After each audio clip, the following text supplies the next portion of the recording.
We're on Daf Yud Aleph Amid Aleph at the bottom. We just saw the Mishnah, and we'll see the Gemara. The Mishnah had said that the excess keturis, the incense that had been prepared, the spices that are prepared for the incense, that what would be done with it is that we would transfer it onto coins. The coins would then the incense would then be given to the spice maker as payment. They would then use it. They would then sell it back to the Beis Hamikdash with and the Beis Hamikdash would pay with the new funds from the new year, which would make them usable for this coming year. So the Gemara says, "V'lenimtza hektish mischalala hektish."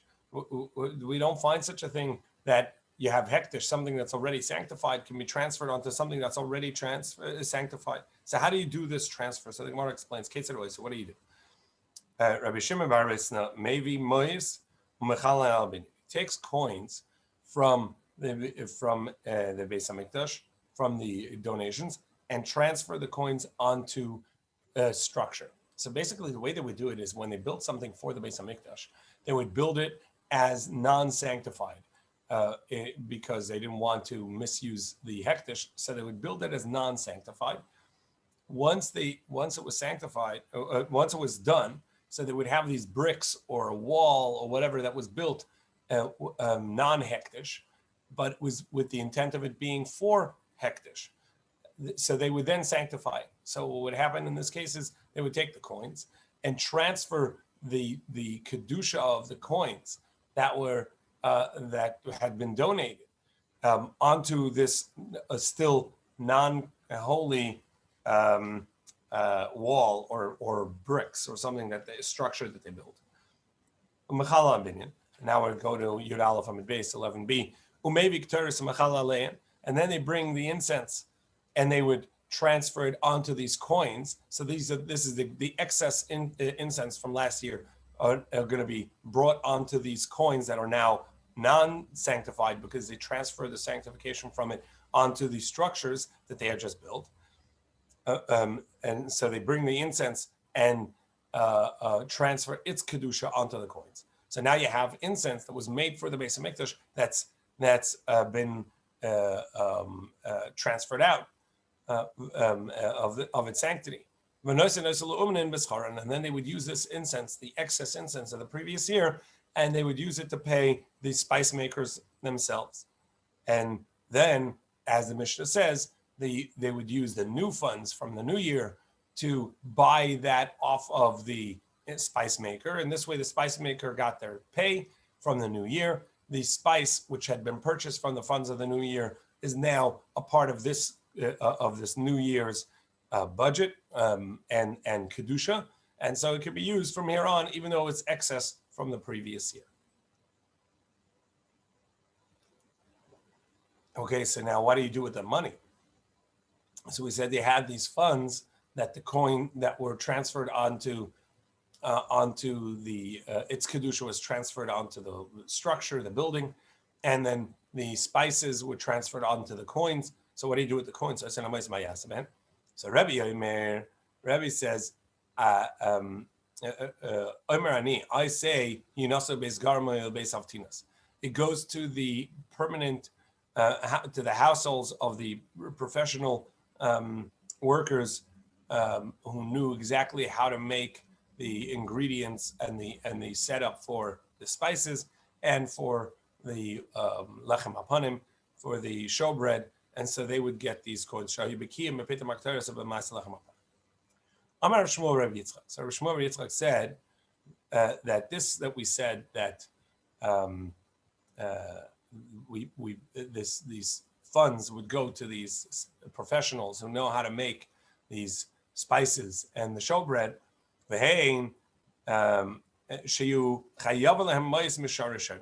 has to be that they are owed money from the previous year. Meaning at the beginning of the previous, at the end of last year, meaning the beginning of this year, prior to that already, they were obligated. Then they can get funds from the previous year. But if they were only obligated later on, then they would have to get money from the coming year's budget, not from the previous budget, and these coins having been having the spices, the leftover spices from the previous year transferred its kedusha onto these coins, so these coins really belong to the previous year. So they would have to have been owed money from the beginning of that year. Rabbi Chia bar Ba asked a question. What happens if they did not have an obligation to any of these families? What would you do with the money? So what would you do with these funds? Asa Rabbi Ba, M'Shem Rabbi Chia, M'Shem Rabbi Yossi. So he said in the name of Rabbi Chia, in the name of Rabbi Yossi, Mekaitzim and Mizbeach. It would be used for Keitzim Mizbeach, which is when there isn't there's a lull in the service, not a lot of people coming with their donations of karbonos. So then there would be called Keitzim Mizbeach, excess karbonos, extra karbonos brought by the communal karbonos to fill the Beis Hamikdash. Rabbi Ba bar Kohen boy. Rabbi Ba bar Kohen asked a question in front of Rabbi Yossi. Come here, Rabbi Yossi. It doesn't make sense. First, you said that Rabbi Chia bar Ba asked a question, and then you said that in the name of Rabbi Yossi, he answered the question. Rabbi Chia bar Ba answered the question in Rabbi Yossi. He asked a question to which he's being quoted as giving the answer. Now, Rabbi Chia bar Ba Taman, so he says actually there's two different questions going on here. Taman Tzricha, first he asks a question, and then he answers. The Gemara says that the question that he was asking, so there's a distinction going on. So what is clear to Rabbi Chia bar Ba is that the old donations, what's left over from the previous year, that goes for the Mizbeach. That goes for to bring extra karbonos whenever there's a lull in the service, when not a lot of people coming. So they would bring extra karbonos. What he was in doubt was about the halacha that the coins that the excess ketoras was being brought was transferred onto, and the doubt was the excess karbonos, which is the excess ketoras. The extra spices. That's really kedushas haguf. That's something that's itself sanctified for the service. It itself wasn't. It's not just funds for the Beis Hamikdash, but it itself is a spice that was supposed to be burnt on the mizbeach, and therefore it should be the halacha like leftover libations, and it should be because it's sanctified in a vessel, which goes to vessels, which is itself sanctified. Or do we say, no, it doesn't have Kedushas Haguf. Once it's transferred onto a coin, it doesn't have Kedushas Haguf anymore. It itself is not sanctified. It's sanctified for the purpose of purchasing other things. And that's the question. And the basis for this is going to be, do we say that the spices themselves are sanctified from the first moment, meaning they are crushed and ground within holy vessels, which makes them themselves sanctified? Or do we say that they are made into spice? They are crushed and ground in a mundane vessel and only later sanctified. And then that would be the basis of whether we see the spices themselves, the ketores, the excess ketores from the previous year already sanctified in its body, meaning it itself is supposed to go on the mizbeach, and therefore you can only use it to make holy vessels. Or do we say no, that it is a coin, it's used for purchasing, and you can purchase more karbanas?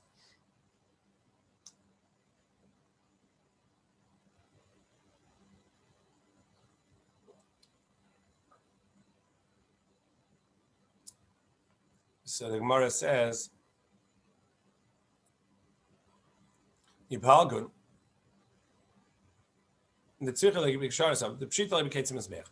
is palgun because actually there is already a machlokes pitma bechulin.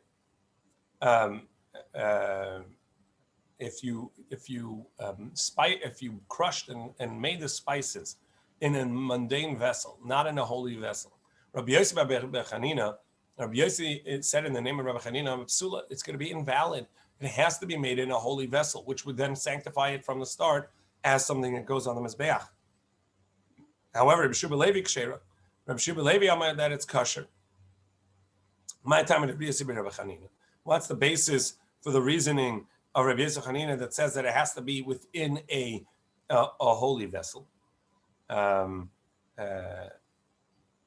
Because the Torah says that making the recipe of the spices, Kodesh tihi ala chal Hashem, it shall be holy for you, for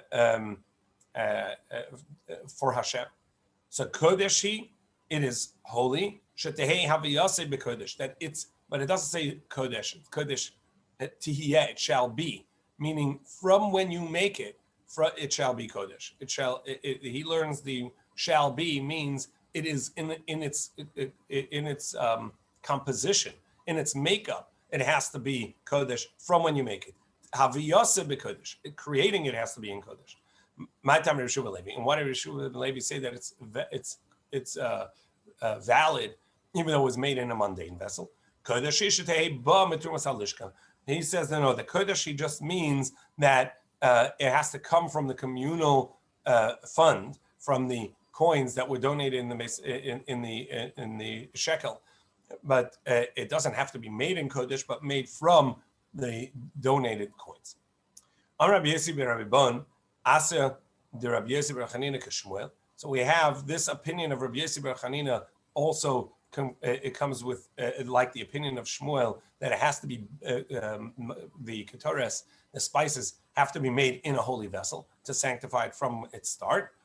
And Rabbi Shua Levi Rabbi Yochanan, and the opinion of Rabbi Shua Levi is like Rabbi Yochanan, who says that it's going to be kosher even if it's made in a mundane vessel. The Tanina, as we'll see in the next Mishnah, somebody donated all of his assets to the Beis Hamikdash. So everything he has is donated to the Beis Hamikdash, and amongst them are some things that are worthy of being a communal carbon. Now, it can't be animals that are worthy of communal carbon, because the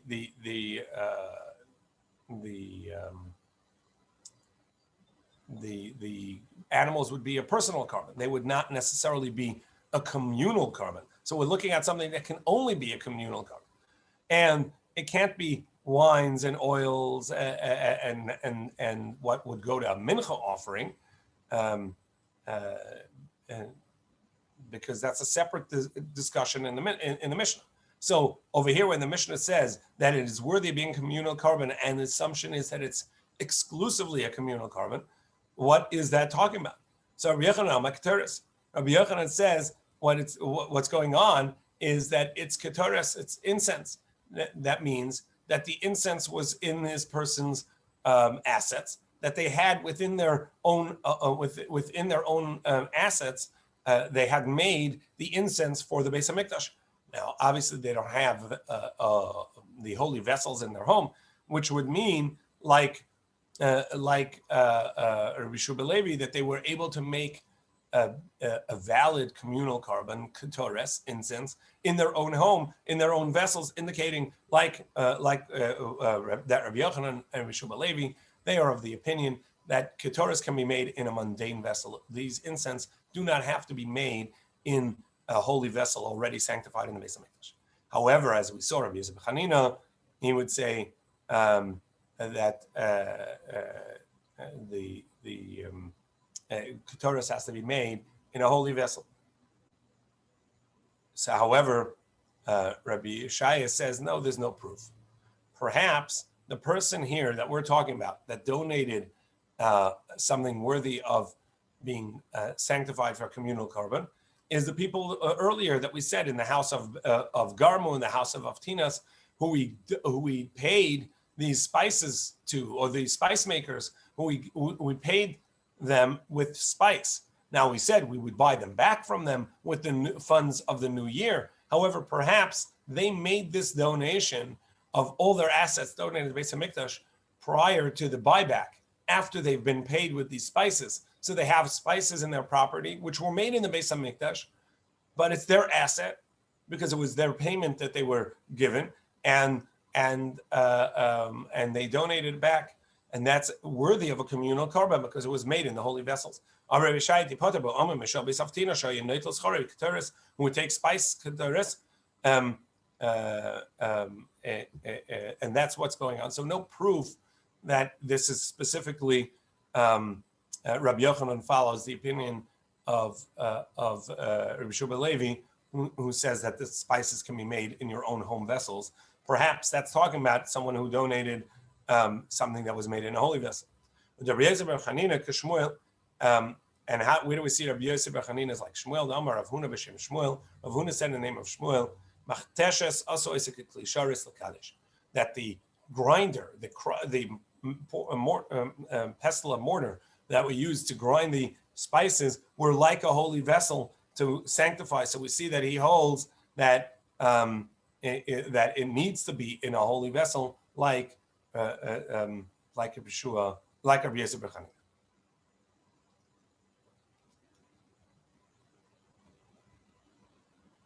Amar Rabbi Yossi bar Rabban, Amar Rav Huna Kamei de Rabbi Yossi. He said in the name of Rabbi Yossi, Davar shekadosh b'kli sharis nifta. How can it be that this was sanctified in a holy vessel? Once it was sanctified in a holy vessel, it wouldn't be redeemable.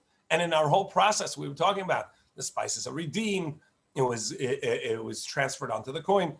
There is something that's is sanctified in a holy vessel. It itself, its body becomes kodesh, and it's no longer redeemable. Amalei, he said to him, it's true that there is such an opinion that you can't redeem it. However, who are we talking about? We're trying to describe the opinion of Shmuel. And we're saying that Shmuel's opinion is that these spices are made in a holy vessel and therefore themselves sanctified and have the rules of a sanctified item. It has the rules and not being left overnight, etc. Well, once we're in the opinion of Shmuel, he says Kalu b'Moshe. He says that there's a leniency in that which is left over, that at the end of the year, that the leiv based in masna leim, that the original condition of based in of the communal condition in its donation is that whatever's left can be redeemed. Even though as a general rule we say that something that is sanctified in its body, not for its funds, not as an asset, but as a kedusha itself to go on the mizbeach, cannot be transferred out. It cannot be redeemed. That's true if you didn't make a condition. But with all of these leftovers, the condition from the start is whatever's left over we can redeem out. This palgun, because we have this machlokes of Shmuel and Rabbi Yochanan in regards to hasiru tamimin. At the end of the year, there would be leftover karbanos that were checked, lambs that were checked for the carbon, and they were from previous year's asset.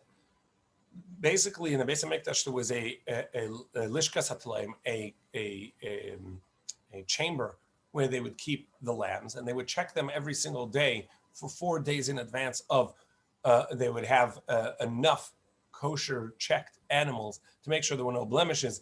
So they had enough karbanos for several days. And at the end of the year, the end of the fiscal year, meaning Rosh Chodesh Nisan, they would have to start using from the new funds from the new year. So the animals that were purchased and checked from the previous year, what would we do with them? They've already been checked and valid. So Niftin Ketmim, Shmuel says you can redeem them even though that they are still in unblemished animals and therefore worthy of the Mizbeach, and they were dedicated for the Mizbeach, for the altar, and nevertheless you can redeem them because this is a way based in from the start purchase them with the intent that at the end of the fiscal year the remnant, the remainders can be redeemed. Rabbi Yochanan says Niftin Kepsula Mikdashim. And Rabbi Yochanan says, no, these are sanctified for the Mizbeach. You cannot redeem them as is. You have to put them out into pasture so that they get a blemish, and only then, when they're invalidated to the Mizbeach, only then can you redeem them. So we see this ongoing machlokes, this theme of whether or not something sanctified for itself, its body, at the end of the year, can it be redeemed or not? And Shmuel saying that from the start, it was inaugurated, it was dedicated with the intention that once the year is over, the fiscal year of the Beis Hamikdash is over, this will be a remnant, this will be a leftover, and it would not be sanctified in its body, and therefore it can be redeemed. Well, what about goats? So this was all about the lambs and the spices. What about the goats, which are for communal sin offerings, such as the Rosh Chodesh offering? And so what happens if it's leftovers? So even though we wouldn't have generally a leftover because they didn't have an excess amount of those because you only needed them on occasion, but nevertheless, it could happen that it got lost or they did dedicate it extra. So what would you do with those? Sadate to Shmuel. So according to Shmuel, where he says that it can be redeemed even though that it is unblemished on account of that from the start, the leftovers were dedicated with the intent that the leftovers can be redeemed. So for sure, you can bring them as an ola offering. Im ola niftis, it could be redeemed. The daily carbon is an ola, and that can be redeemed for sure. Like chatas, for sure, chatas can be redeemed. However, I'll date it to Rabbi Yochanan. But according to Rabbi Yochanan, it says that the ola cannot be redeemed. What about a chatas, a sin offering? Amar Rabbi Zeira, Yiru. This too has to go into pasture until it gets a blemish, and only then can you redeem it because it's kedusha saguf. It's sanctified for the body itself to go on the mizbeach. Amar Shmuel bar Rabbi Yitzchak. So Shmuel bar Rabbi Yitzchak said, "Mekaitzem on the mizbeach." That no, you wouldn't use it. It wouldn't go out into a blemish, but rather it can go as a carbon when there's no excess kavanas. So the Gemara says, "What are you talking about?" Mikasher. We have a problem. At first, it was dedicated as a communal sin offering. You can't bring that as an ola, and the karbanos that are brought as when there's a lull in the amount of people coming to bring up offerings. That is an ola, an ascent offering, because you need a sin for a sin offering. All right, no, there's a distinction. He says, yes, a communal carbon that even though it was at first with the intent of it being a chatas, a sin offering, it can be brought as an oila. And the reason is because a communal carbon is only finalized as to set what it is set for at the moment of shechita, because it's a communal carbon, and that's a special rule with communal carbonis. So this goat, which was dedicated and intended for a communal sin offering, is going to be able to be brought as a communal oila offering, a scent offering, as a ketz mizbeach to fill the lull. So then, if it's not set, so then we have another problem. So why do we even have to set it at all? Bring it as a shlamim. Why you bring it as an oila? Just bring it as a peace offering. The general rule is that they say that whatever's left, the Beis Din says we're going to be able to redeem it or change it, but with the intent of it becoming an ola offering, and that's the reason is not because you couldn't bring it a shlamim, a peace offering. It's just that that's the original intent when it's donated. So the next Mishnah brings this case that we talked about. Somebody had donated all their assets, and amongst them we find something worthy of a communal carbon. And as we said from earlier, now the indication is that it's specifically a communal carbon, meaning ketores, because if it was talking about that there were animals in there, it wouldn't necessarily be a communal carbon. It could also be a personal carbon, but that the Gemara is going to discuss and get to that idea. So masnis, I'm a kadesh, I'm makdish lechasav. Somebody, and we're at the top of 12a now. I'm makdish lechasav, somebody who sanctified his assets. And amongst them were something that was worthy, the karbanas tzibah, for a communal carbon. So Rabbi Akiva says, what do we do with this? We give it to the smith who work the bedek abayis, who work the upkeep of the Beis Hamikdash, and they are the I don't say custodians, they are the handymen of the Beis Hamikdash, so they get paid with this. Amalei ben Azai. So Ben Azai said, "Any mida, any mida." No, that this that you said is not correct, because we learned that the previous Mishnah that the excess of the spices are paid to the umnin, but we said you can't just give it to them directly. It has to first be transferred onto coins, and the coins be so this way they become mundane, and only afterwards can you give it. So over here also that you can't just give it to them as payment. Ella, so rather mafrishim hem schara umnin. What it means is that from the spices that were donated, that's where you give the payment to the workers, and then you transfer that onto coins, and then you transfer it to them. So you can't just give this directly to them. You have to go through the process that we said in the previous Mishnah, where you're going to transfer it onto a mundane coin, and then you're going to give it to them as payment, and then buy it back, and that's how they get their payment. And you take it from the new spices. Now, what about the case that we said, okay, so this is talk about the spices. What about if somebody donated all their assets and there are animals in there, and those are animals worthy of going on the Mizbeach? Obviously, if he has horses or a deer, which don't go on the Mizbeach, so that's not going to count. So Zcharim, if it's worthy of the Mizbeach, if they are male, unikevis, and they are female. So Rabbi Eliezer, the males get sold. You sell them with for somebody that's going to bring it as an ola, a scent offering. So they were worthy of a scent offering, an ola, and so they're going to be sold to someone who's going to bring it an ola, and those funds will now go to the Beis Hamikdash. And the females are animals are sold to somebody who needs to bring a shalomim offering, and the funds are then going to go to the Beis Hamikdash. And then these funds, with all the rest of his assets, go to the upkeep of the Beis Hamikdash with the bedek habayis. However, Rabbi Yeshua says no, we don't have to sell off the animals. The males themselves can be brought as an ola offering. Only the nekevas. However, the female animals that he has, those are going to be sold as shalomim. And then with the assets, he's not going to bring. It's not going to go to the upkeep, but the funds that he gets from the selling off of the shlomim offerings of the females that are shlomim, he's going to bring ola offerings. He's going to bring the carbon itself. And then the assets are going to go to upkeep.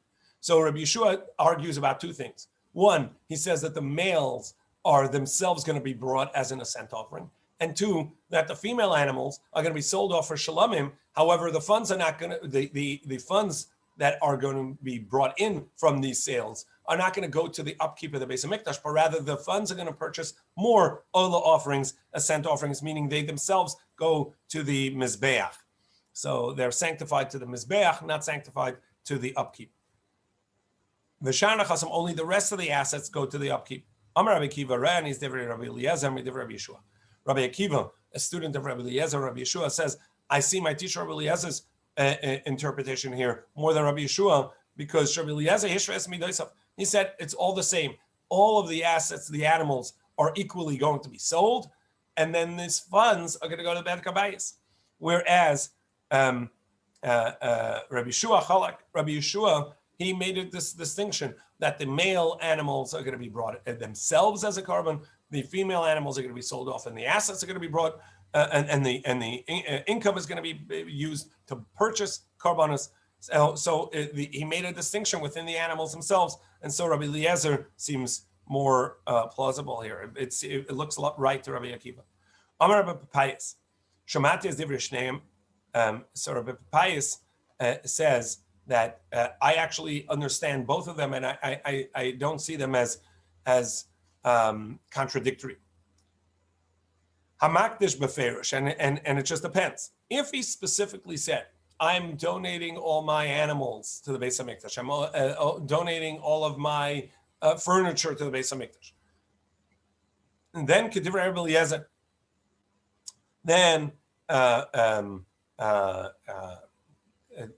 we say that he's like Rabbi Eliezer. He didn't donate the animals specifically to the Mizbeach because he put it together with other assets, my furniture, my animals, my grains in my animals, whatever it is. So he didn't donate it for the Mizbeach, and therefore we say that he probably meant all of it for the upkeep of the Beis HaMikdash, and therefore it's only donated Kedushas Damim, it's only donated for its monetary value, and so therefore they're all sold off. However, a Makdish Stab, but if somebody just says all my assets, so then each thing is going to be separate for what it is, and we see that each thing, whether it's worthy for the Mizbeach, it goes to the Mizbeach, and what's not worthy for the Mizbeach, that's for its monetary value for the upkeep of the Beis HaMikdash. Kedivrei Rabbi Yeshua, and then I see the words of Rabbi Yeshua. So that's the way Rabbi Papayas says. So again, we have somebody donating all their assets. Rabbi Eliezer says the animals that are in there that could be a personal carbon are sold off, and then the assets go, and then the funds from there go to the upkeep of the Beis HaMikdash. That means that it's only been sanctified for its monetary value.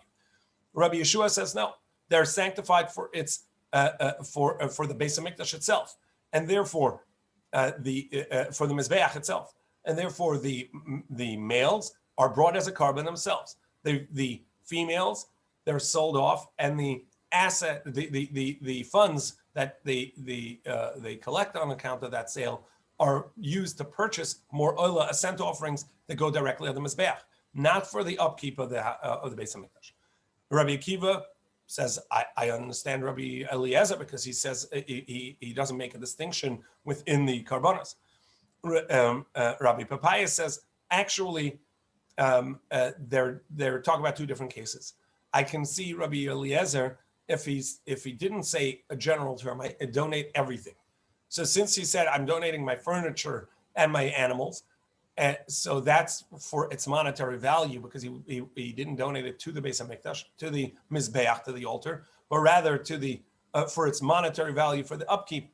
Whereas if he just said all my assets, so then each thing is individually assessed whether it's worthy for the Mizbeach, then he meant for the Kedushas HaGuf itself is sanctified for the Mizbeach, and what's not worthy of the Mizbeach, that would be sold off for the upkeep. That's the way he interprets. Now, somebody sanctified all his assets, and amongst there are things worthy of the Mizbeach, such as wines, oil, and birds. So Rabbi Eliezer says you sell it off for and you purchase that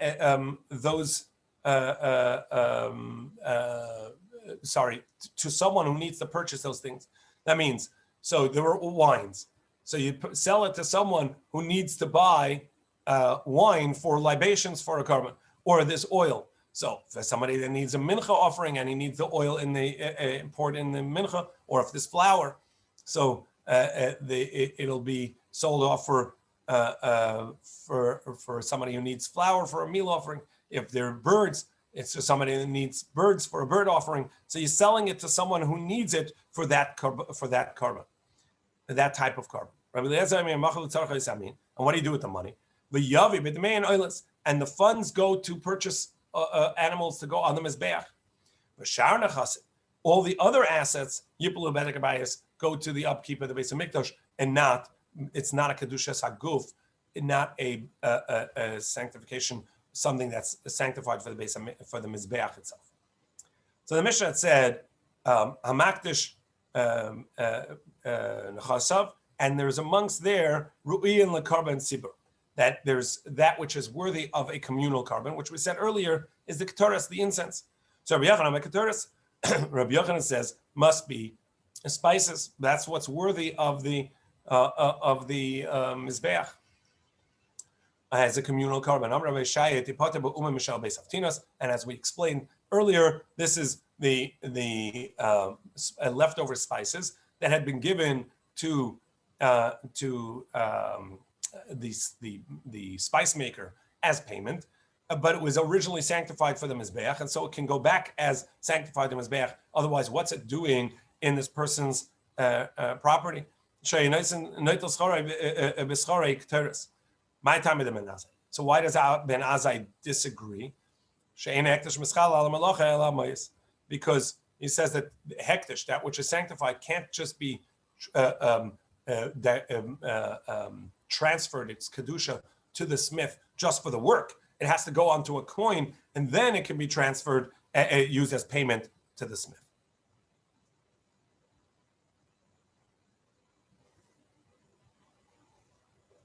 So Taman Taninan, there in Tamura we learned that there's a distinction between Kadshe Mizbeach and Kadshe Bedek Habayis.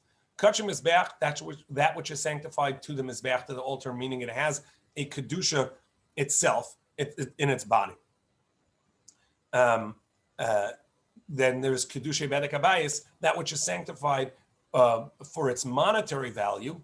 It itself is not sanctified, itself cannot be brought on the Mizbeach. So it's not sanctified for its Kedusha, but rather for its monetary value. It'll be sold off and the funds used for the upkeep of the Mizbeach. So Yesh B'Kadshe Bedek Habayis. So what distinctions are there? In the Bedek Habayis, there's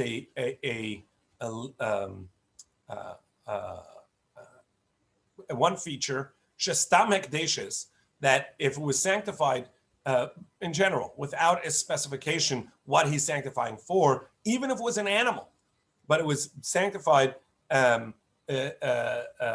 without specifying what it's for, Lebedek Habayis, just a general sanctification. He says, I sanctify my items to the Beis HaMikdash. It's Lebedek Habayis. It's for the upkeep.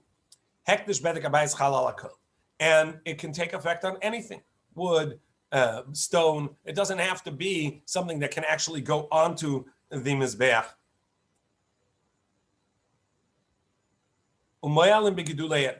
And it doesn't have to be that it itself is holy, but even that which comes of it is also going to be holy, such as he sanctified an animal which is not worthy of the Mizbeach.